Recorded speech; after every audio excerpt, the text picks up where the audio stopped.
La lectura del Antiguo Testamento del día de hoy es Isaías, en el capítulo 55, de los versos 1 al 9. Y dice así la palabra del Señor. Todos los sedientos vengan a las aguas, y los que no tengan dinero, vengan, compren y coman. Vengan, compren vino y leche, sin dinero y sin costo alguno. ¿Por qué gastan el dinero en lo que no es pan y su salario en lo que no sacia? Escúchenme atentamente y coman de lo que es bueno, y se deleitará su alma en la abundancia. Inclinen su oído y vengan a mí, escuchen y vivirá su alma, y haré con ustedes un pacto eterno, conforme a las fieles misericordias mostradas a David. Lo he puesto por testigo a los pueblos, por guía y jefe de las naciones. Tú llamarás a una nación que no conocía, y una nación que no te conocía correrá a ti.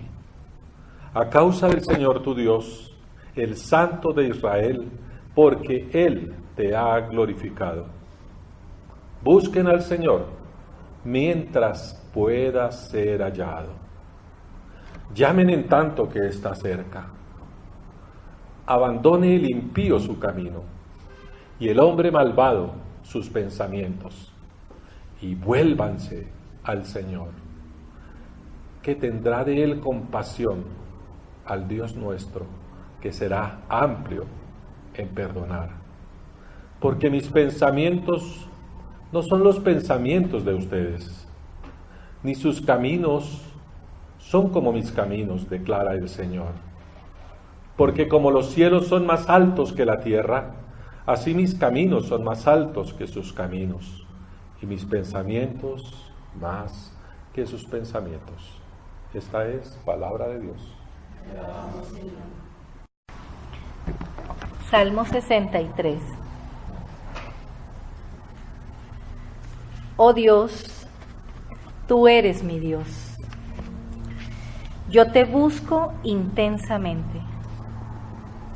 Mi alma tiene sed de ti. Todo mi ser te anhela, cual tierra seca, extenuada y sedienta.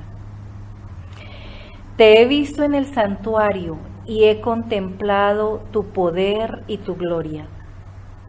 Tu amor es mejor que la vida.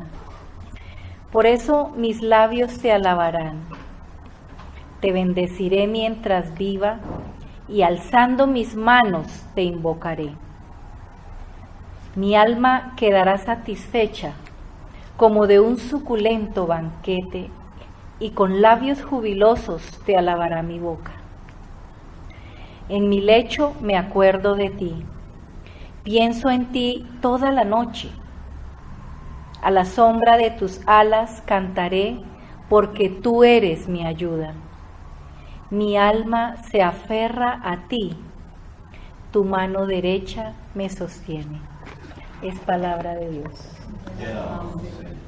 La lectura de la epístola nos viene de la primera carta a los Corintios, capítulo 10, versos 1 al 13. Porque no quiero que ignoréis, hermanos, que nuestros padres todos estuvieron bajo la nube, y todos pasaron por el mar. Y en Moisés todos fueron bautizados, en la nube y en el mar. Y todos comieron el mismo alimento espiritual, y todos bebieron la misma bebida espiritual, porque bebían de una roca espiritual que los seguía, y la roca era Cristo. Sin embargo, Dios no se agradó de la mayor parte de ellos, pues quedaron tendidos en el desierto. Estas cosas sucedieron como ejemplo para nosotros, a fin de que no codiciemos lo malo como ellos lo codiciaron. No seáis, pues, idólatras, como fueron algunos de ellos, según está escrito. El pueblo se sentó a comer y a beber y se levantó a jugar. Ni forniquemos, como algunos de ellos fornicaron, y en un día cayeron 23,000. Ni provoquemos al Señor, como algunos de ellos le provocaron y fueron destruidos por las serpientes. Ni murmuréis, como algunos de ellos murmuraron y fueron destruidos por el destructor. Estas cosas le sucedieron como ejemplo y fueron escritas como enseñanza para nosotros, para quienes ha llegado el fin de los siglos.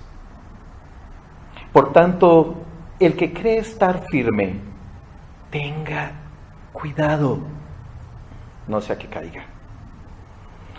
No os ha sobrevenido ninguna tentación que no sea común a los hombres, y fiel es Dios, que no permitirá que vosotros seáis tentados más allá de lo que podéis soportar, sino que con la tentación proveerá también la vía de escape, a fin de que podáis resistirla. Esta es palabra de Dios. El Evangelio de hoy tenemos en el libro de Lucas, capítulo 13, versos 1 al 9.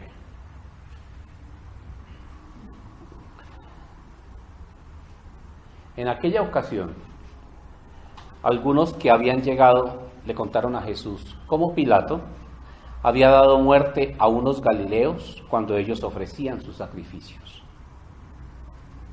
Jesús les respondió: ¿piensan ustedes que esos galileos, por haber sufrido así, eran más pecadores que todos los demás? Les digo que no. De la misma manera, todos ustedes perecerán, a menos que se arrepientan. ¿O qué piensan? ¿Que aquellos 18 que fueron aplastados por la torre de Siloé eran más culpables que todos los demás habitantes de Jerusalén? Les digo que no. De la misma manera, todos ustedes perecerán, a menos que se arrepientan. Entonces les contó esta parábola. Un hombre tenía una higuera plantada en su viñedo, pero cuando fue a buscar fruto en ella, no encontró nada. Así que le dijo al viñador: mira, ya hace 3 años que vengo a buscar fruto en esta higuera y no he encontrado nada. Córtala. ¿Para qué ha de ocupar terreno? Señor, le contestó el viñador, déjala todavía por 1 año más, para que yo pueda cavar a su alrededor y echarle abono. Así tal vez en adelante dé fruto. Si no, córtela. Esta es palabra de Dios. Buenos días. Escuchando estas lecturas y a una congregación como esta, ¿qué le dice uno?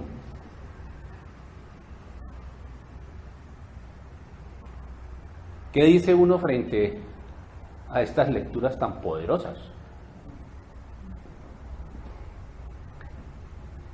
Disímiles entre sí, casi que excluyentes entre sí.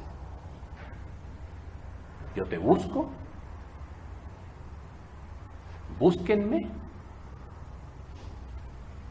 mi alma tiene sed de ti, arrepiéntanse, se van a morir al final de los tiempos, en la nube, unos temas que uno los ve ahí. ¿Qué hace uno con eso? Sobre todo cuando las condiciones cotidianas del trabajo diario hacen más difícil la jornada de oración y reflexión y preparación frente a esto. Todos los que acudimos a un templo, a una congregación, a una liturgia, sea cual sea la denominación, realmente buscamos a Dios. Así sea, porque tenemos en nuestra mente desde niños, me enseñaron eso, que hay que ir a la iglesia. Así sea por el simple hecho de que hay que ir a la iglesia, busca uno al Señor. Lo busca de diferentes maneras, pero lo busca. Y ese ejercicio de buscar al Señor se vuelve un ejercicio en ocasiones agotador y hasta frustrante, porque pareciera que no lo encontráramos. Pareciera que no lo encontráramos.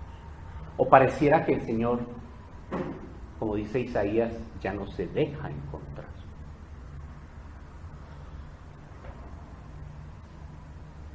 Y nos preguntamos, ¿por qué?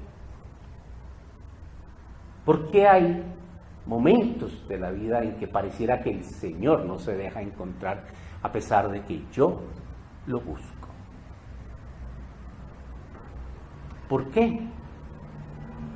Si soy su hijo por adopción de fe, si he sido bautizado en agua y en espíritu, ¿por qué? ¿Por qué sucede eso? ¿Por qué me da la sensación que eso sucede? Y la vida de la fe se nos vuelve difícil, frustrante, porque como que no logramos sentir, vivir que Dios se deja hallar en nosotros. Estas lecturas de hoy nos marcan como un camino. Nos plantean algo que es quizá lo que nos hace falta para encontrar a este Dios, y es el cómo encontrar. ¿Cómo? ¿Cómo te busco? Sería el título. ¿Cómo te busco? Porque lo cierto es que cada uno de nosotros desarrolla una idea de cómo buscar al Señor. Y la desarrolla legítimamente basado en lo que aprende en la Escritura, en lo que le enseñan los pastores, los profesores, en lo que uno logra en los tiempos de devoción, en todas esas circunstancias.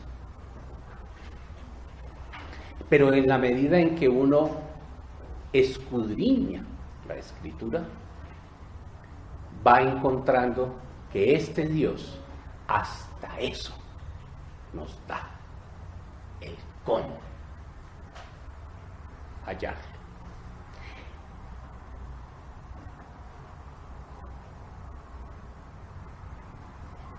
Iniciemos por el Evangelio. La tradición judía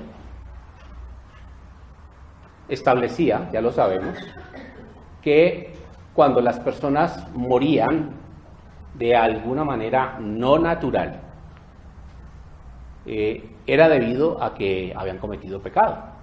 Esa era su fe. Era un castigo de Dios. Está Jesús con una gente y llegan y le dicen, oye, maestro, ¿cómo te parece que Pilato asesinó a estos galileos?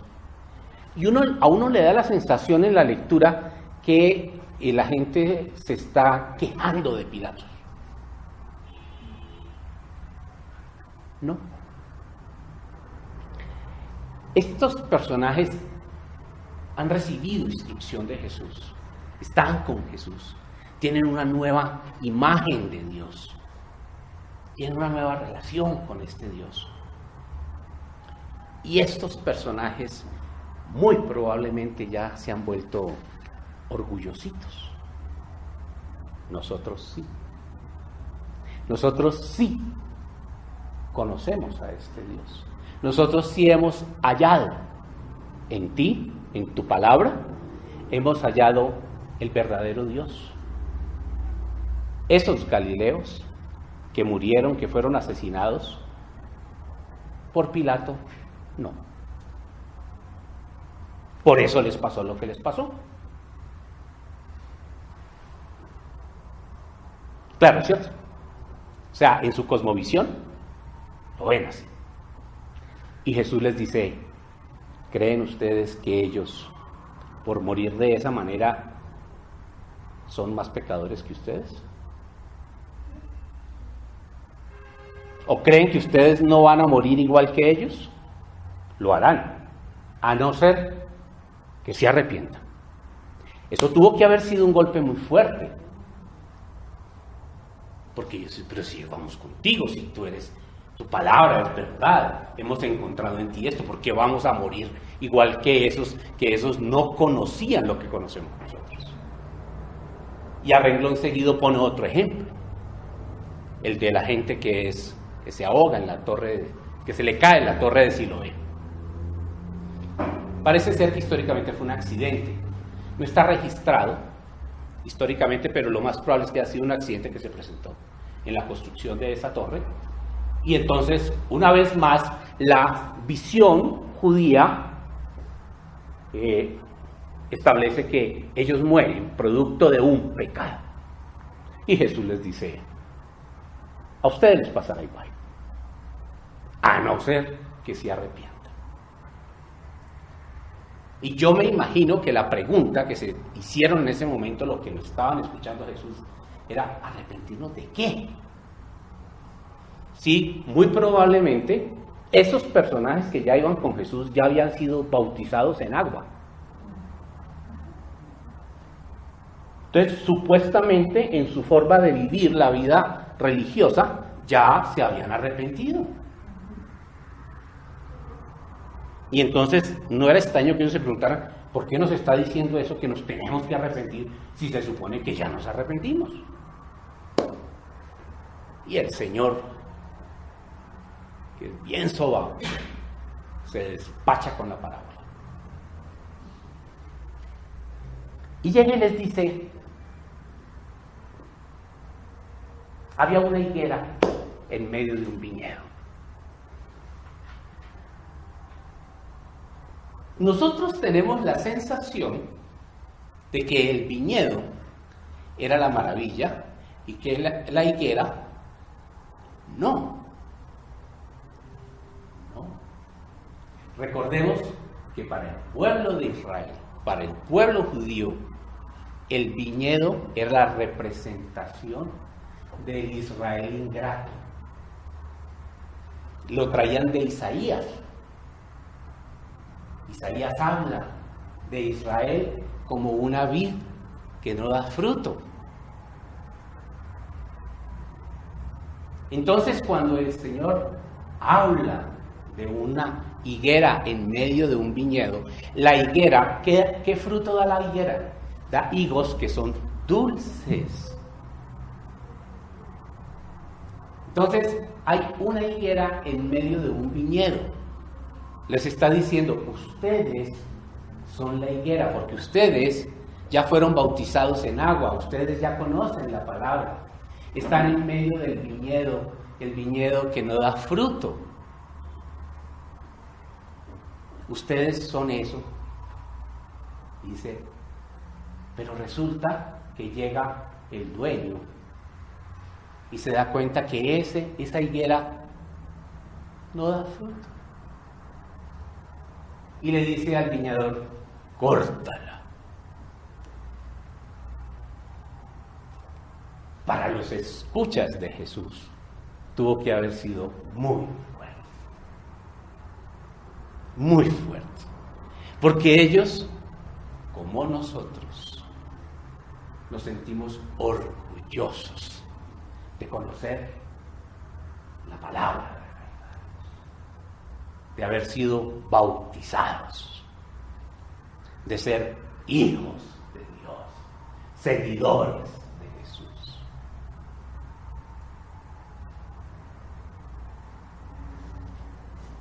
Y Jesús dice, ¿y el viñado? Le dice, Señor. Porque dice, lleva 3 años. Recordemos que 3 años en el mundo judío es un tiempo largo. Llevan 3 años. Esa higuera no da fruto. Y entonces el viñador le dice, dame un añito más. Y yo la abono para que pueda dar fruto. Y si no da fruto, córtala. A mensaje.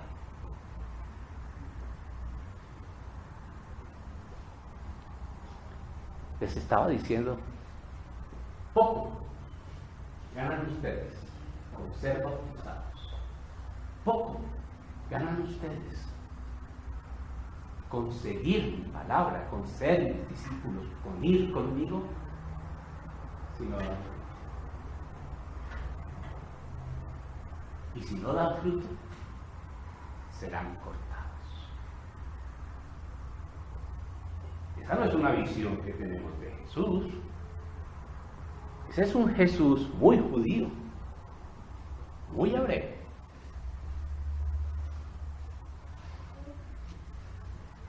Nos ha llegado el final de los tiempos, dice Pablo. A nosotros nos ha llegado el final de los tiempos. Hay toda una disquisición teológica y filosófica alrededor del concepto del final de los tiempos. Pero escuchando a Pablo aquí, entiende uno que el final de los tiempos es cuando la gente recibe a Jesús,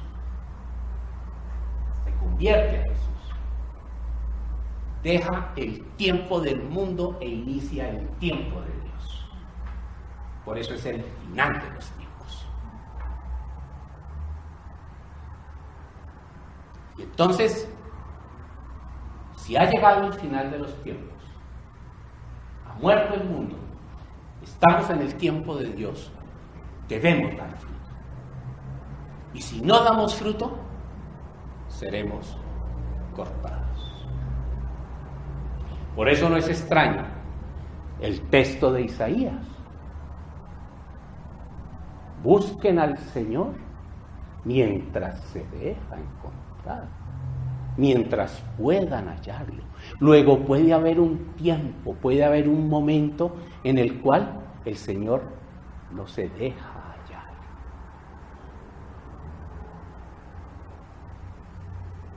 Y lo interesante es que la representación, la manera como Pablo establece ese final de los tiempos, lo establece con un ejemplo muy claro.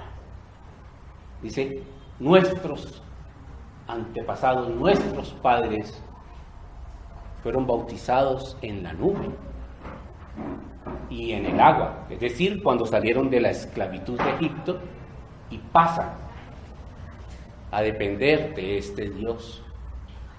Y en el desierto se nutren del agua espiritual y comen el alimento espiritual, el maná, el agua de la fuente en medio del desierto. Y era Cristo, es decir, era la palabra. La palabra. Y eso alimenta, dice Pablo, a este pueblo. Y a pesar de eso, ellos terminan no agradando a Dios. Y dice, y eso fue puesto ahí para llamarnos la atención, para que nos sirva como ejemplo de a qué tentación estamos expuestos también nosotros. Por eso, tengan cuidado. Aquel que cree que está firme, tenga cuidado. Yo ya soy bautizado. Yo ya soy salvo. ¿Cuál es el problema? Yo ya estoy al otro lado. Así nos hemos escuchado, ¿cierto? No. Dice el texto.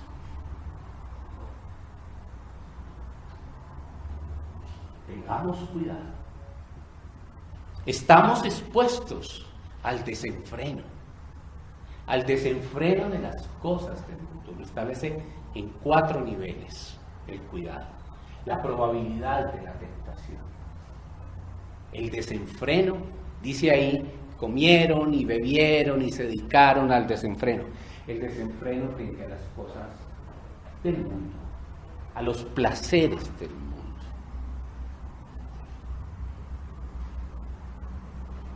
Cuidado, leía Elías ahora en la versión, ¿era Reina Valera esa? Américas, decía la fornicación, en otras habla inmoralidad sexual. Sí, igual, el desenfreno sexual. Aquellas cosas que van contra la naturaleza. Pero habla de 2 muy fuertes. No pongan a prueba a Dios. Ponemos a prueba a Dios. Uno se pregunta, ¿yo pongo a prueba a Dios? Sí, ponemos a prueba al Señor. ¿Cuándo lo ponemos a prueba? Cuando le decimos, si tú eres Dios, ¿por qué no me das esto que yo quiero? ¿Por qué no me lo das? Si tú eres Dios que todo lo puedes, me vas a dar esto. Lo estoy poniendo a prueba. U otros que murmuraron de Dios. ¿Cuándo murmuramos de Dios? Cuando dudamos que Él está ahí con nosotros en nuestras situaciones difíciles. ¿Será que tú sí eres mi Dios? ¿Será que tú sí me amas? ¿Será que tú sí me consideras tu hijo? Pero ¿por qué, Dios? ¿Por qué? Una palabra realmente inadecuada. ¿Por qué me envías? ¿Por qué me mandas? Ni siquiera decimos por qué permites, sino que me envías, me mandas. Y murmuramos de Dios. Y dice Pablo, son 4 fuentes a las cuales estamos expuestos.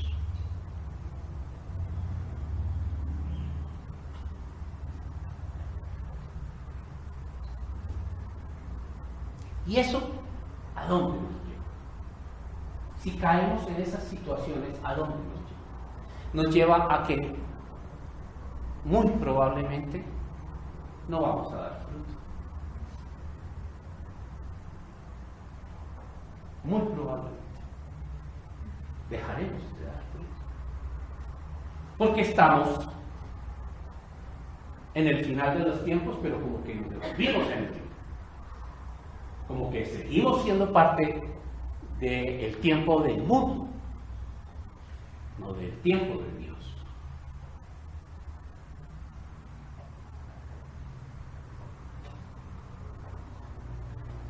Creo que por esas razones, esas lecturas están puestas en esta época del calendario litúrgico, que estamos en lo que llamamos la época de Cuaresma, una época de reflexión, 40 días para reflexionar quién soy, cómo estoy frente al Señor, cómo está mi proceso de transformación, a qué tentaciones he estado expuesto, en cuáles he caído. He murmurado, he dudado, he puesto a prueba, he tenido desenfrenos. Para eso es este tiempo. Porque cuando hacemos eso, tenemos la posibilidad de arrepentirnos. Y si nos arrepentimos, no vamos a morir. Pero ya a diferencia, no como murieron esos galileos, ni los de la torre de Siloé, sino no vamos a morir. Adiós.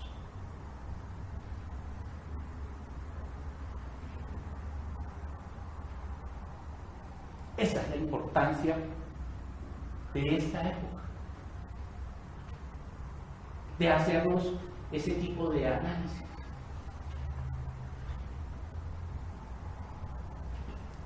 Es duro para uno que se considera seguidor de Jesús, hijo de Dios, transformado o en proceso de transformación, que ora todos los días, que tiene tiempo de devoción, que va al templo, que se congrega, que se conduele, llegar a reconocer que no da fruto.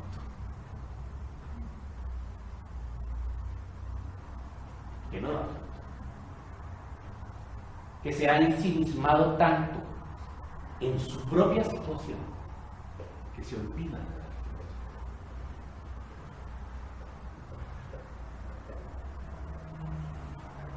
Y corremos el riesgo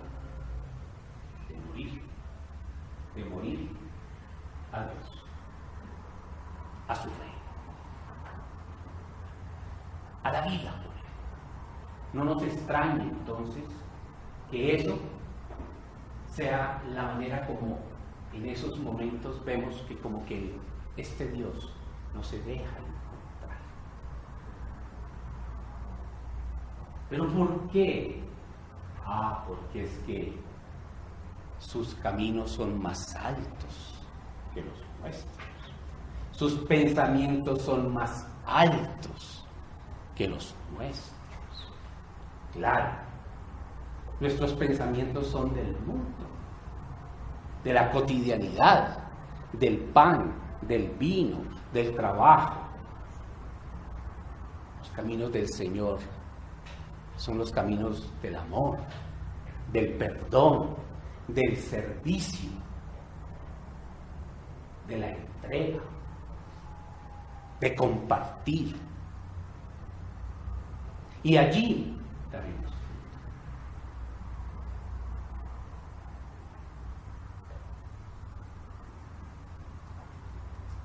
¿Cómo busco a Dios? ¿Cómo lo busco? Bueno, primero, arrepintiéndome. Segundo, escudriñándome. Tercero, proponiéndome dar fruto.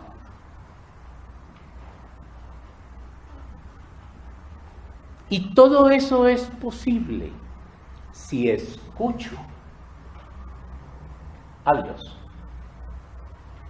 Todo eso es posible si cogemos, como dijo Isaías, escúchenme bien y comerán lo que es bueno, y se deleitarán con manjares deliciosos. Presten atención y vengan a mí, escúchenme y vivirán. Es decir, no moriremos.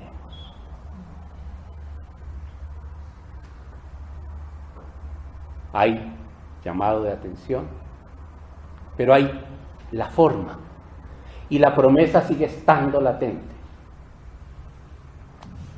pero hay un tiempo. Hay un tiempo. No será eterno. Hay un tiempo.